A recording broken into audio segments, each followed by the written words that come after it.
का हो इतना इमरजेंसी में बुलाया फोन करके? भाई 20,000 रुपए की जरूरत है भाई। वाह यार, पागल उगल है का? हमको देख के लगता है कि मेरे पास 20,000 रुपया होगा। भाई तेरी भाभी को लेके भाग रहे भाई। लेके भाग रहा? शादी करेगा? हाँ हाँ जी, आप भी इससे प्यार करते हैं? हाँ। भाई अपने गाड़ी की चाबी दे दे, 6 बजे की ट्रेन है, जल्दी पहुंच जाऊंगा।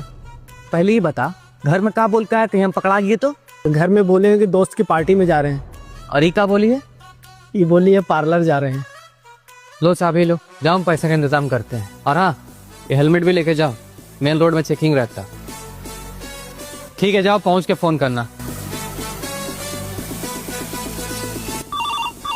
भैया का फोन? हाँ भैया। अरे तेरे भाभी बहुत देर से पार्लर का बोल के गई है, अभी तक आई नहीं है। और हाँ, वो लाल कलर का सूट भी पहन के गई है, जरा ध्यान देना तो। लाल कलर का सूट? अरे साला ये तो मेरा ही घर के भुजाई लेके भाग गया।